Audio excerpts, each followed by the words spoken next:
બનાસકાંઠા જિલ્લા ગઢ જિલ્લા પંચાયત સીટ 14ના ભાજપ ઉમેદવાર રમેશભાઈ જુડાલના કાર્યાલયનો શુભારંભ દીપ પ્રાગટ્ય કરી શુભારંભ કરવામાં આવ્યો। સમગ્ર ગુજરાત સહિત બનાસકાંઠા જિલ્લામાં જિલ્લા પંચાયત તાલુકા પંચાયતની ચૂંટણીના પડઘમ વાગી રહ્યા છે, ત્યારે ગુરુવાર સવારે ભારતીય જનતા પાર્ટીના આગેવાનો કાર્યકરો સહિત મોટી સંખ્યામાં ઉપસ્થિત જનમેદનીની ઉપસ્થિતિમાં તેમજ ગઢ જિલ્લા પંચાયત સીટમાં આવતા ગામો ગઢ, કુંભાસણ, કુંભલમેર, સલેમપુરા, વેડંચા, ખોડલા, બાદરપુરા, કુશકલ, એગોલા સહિતના ગામોના આગેવાનો, સરપંચો તેમજ ભાજપના કાર્યકરો મોટી સંખ્યામાં ઉપસ્થિત રહ્યા હતા।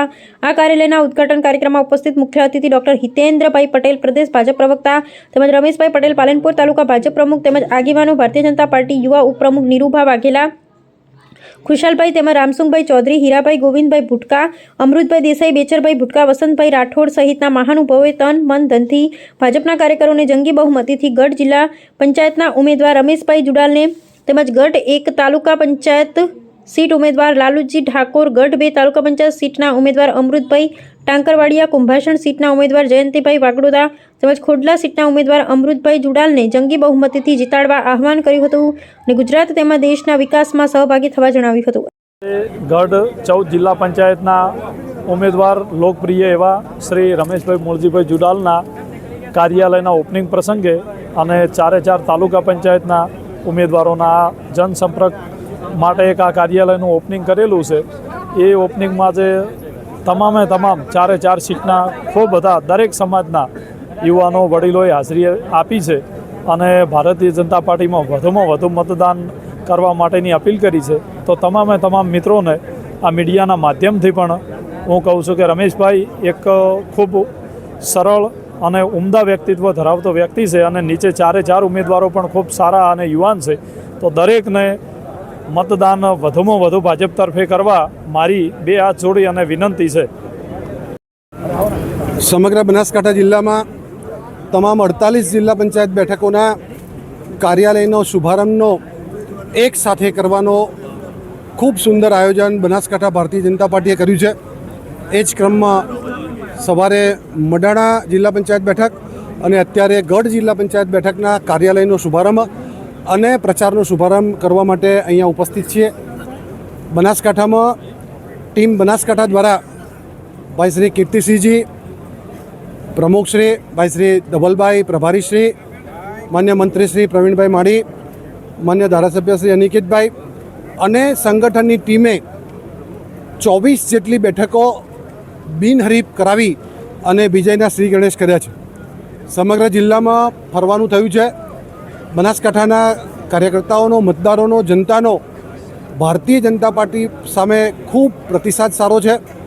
માન્ય નરેન્દ્રભાઈ મોદી સાહેબના વિકાસના કામો, માન્ય ભૂપેન્દ્રભાઈ પટેલ સાહેબની સરકારના ગામડાને બેઠું કરવાના, ખેડૂતને બેઠું કરવાના અભૂતપૂર્વ નિર્ણયોના જે લાભો અહીંયા મળ્યા છે એને આધારે 24 બેઠકો બિનહરીફ થઈ છે અને આવનારા દિવસમાં બાકીની 47 જિલ્લા પંચાયત બેઠક, તમામ તાલુકા પંચાયતો અને નગરપાલિકાઓ ભારતીય જનતા પાર્ટીના કાર્યકર્તાઓને જવાબદારી મળે એ પ્રમાણેનો માહોલ છે।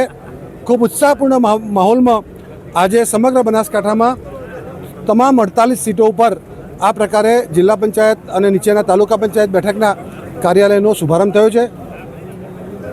ઘણા વખતથી આ પાલનપુર તાલુકા પંચાયતનું પણ જે મહેણું છે એ ભાગવા જઈ રહ્યું છે। આવનારા દિવસમાં સમગ્ર બનાસકાંઠામાં ભારતીય જનતા પાર્ટીનો ભગવો લહેરાશે।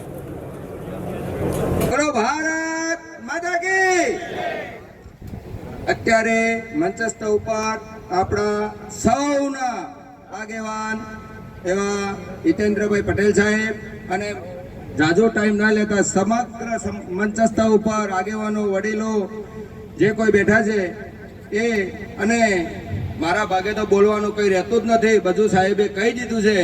મારા ભાગે તો હું હમણાં સાળો વિચારતો હતો કે મારે શું બોલવાનું અને શું કરવાનું, પણ ખબર પડી કે આ સમગ્ર જ્ઞાતિના લોકો વતી મને જે આ પાઘડી પહેરાઈ છે એનો ખ્યાલ વિચાર કરીને મારે મોટું કામ કરવાનું છે, જવાબદારી નિભાવવાની છે। મારે બોલવાનું કોઈ રહેતું નથી। આ જવાબદારી છે, એ જવાબદારી કઈ રીતે આગળ ધપાવવી, કઈ રીતના લોકોના કામ અને ન્યાય અપાવવો, એ સાચી દિશાની જવાબદારી સમગ્ર આ બધી જ્ઞાતિઓ વતી મને જે પાઘડી પહેરાઈ છે એની આન માન ને શાન રાખી અને તમામનું મોઢું ગૌરવથી ઊંચું રહેશે મારા વતી એવી ખાતરી આપતા હું તમને વિનંતી કરી રહ્યો છું કે ભારતીય જનતા પાર્ટીના ઉમેદવાર તરીકે હું રમેશ જુડાલ અને સમગ્ર મારી 4 તાલુકા પંચાયતની ટીમ અશોકભાઈ અમૃતભાઈ ખોડલાથી, કુંભાસણથી જયંતિભાઈ, ગઢથી બે અમૃતભાઈ અને બધાને આપણે એક બહુમતી જંગી બહુમતીથી કમળનો વિજય કરી તમારો ઉમેદવાર રમેશ જુડાળ નથી, તમારો ઉમેદવાર કમળ છે અને આ કમળને જિલ્લા પંચાયતની સીટ સુધી પહોંચાડવાની જવાબદારી આપ સૌ કોઈ નાગરિકોની, જનતાની, વડીલોની, ઘરે બેઠી માતા દીકરીઓની બધાની છે. હવે હું તમને એક વિનંતી કરવા જઈ રહ્યો છું કે ઘણા લાંબા સમયથી આપણે બધા ગઢનું નામ સાંભળતા હતા. હું નાનો હતો ત્યારથી સાંભળતો હતો કે ગઢ તાલુકો થાય છે, ગઢ તાલુકો થાય છે. છેલ્લા 20 વર્ષથી તો આ રીતે ચર્ચાઓ આપણે બધા સાંભળતા છીએ. અમે અત્યારે આ ગઢ વિસ્તારનો પ્રવાસ કર્યો તો બધા પહાણથી એક જ અપેક્ષા અને માગણી ને લાગણી થઈ કે ભાઈ તમે આ બધું કર્યું તો છે, તમે ઉમેદવારી તો નોંધાઈ છે, પણ તમને આ વિસ્તારની ખબર તો છે ને? હું કીધું હોય અમે તો 20 વર્ષથી આ વોણાની આ રાહ જોઈ રહ્યા છે ભાઈ. એટલે બધા કે બહુ કઠિન છે. કઈક વિઘ્ન સંતોષીઓ અને કોકરો મળવા વાળા કહેતા હતા કે કઠિન છે. એ આપણા મોદી સાહેબે લાઇટનું કામ કઠિનમાંની કઠિન હતું કરી બતાવ્યું હતું. એ મેં પણ આપણા આ વિસ્તારની જનતાને ખાતરીને ભરોસો આપ્યો છે કે જે દિવસથી કમળને તમે ખીલાવીને જિલ્લા પંચાયત સુધી પહોંચાડશો, મિત્રો, બહેનો, માતાઓને બધાને ખ્યાલ અને જે કોઈ આ છે મારી વિનંતી એને માતા બહેનોના ઘર સુધી પહોંચાડશો. આપણા આ ગઢને ગઢ તાલુકા તરીકે પ્રસ્થાપિત કરવાનું સૌ કોઈ બિરુદ ઉપાડ્યું હોય તો આ રમેશ જુડાળે કમળવતી ઉપાડ્યું છે અને કરી બતાવીશ. આપણા વિસ્તારના જે કોઈ બીજા કામો છે એ તો છે જ અને કરીશું, પણ સૌથી અગત્યનું કામ જો આપણા ગઢને તાલુકામાં પ્રસ્થાપિત થશે તો ઓટોમેટિકલી આપણો વિસ્તાર ઉજ્જવળ ભવિષ્ય તરફ આગળ વધશે. તો આપ સૌ કોઈ માતાઓ બહેનો ઘરે છે એમને પણ કહેજો, સંદેશો પાઠવજો કે આપણા ઉમેદવારમાં દીવામાં દિવેલ છે.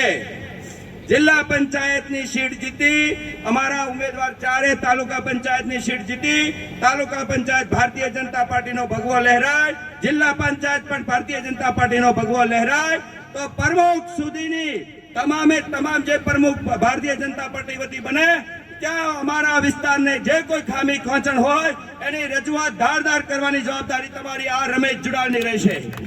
તો તમામે તમામ જનતાને મારે ખૂબ ખૂબ નમ્ર વિનંતીથી કહી રહ્યો છું કે આપણે સૌ સાથે મળી અને આ ભારતીય જનતા પાર્ટી નું કમળ ખીલાવી મત આપી અપાવી અને ભવ્ય વિજય બનાવીએ એવી અભિલાષા સાથે વિનવું છું. જય હિન્દ, જય ભારત.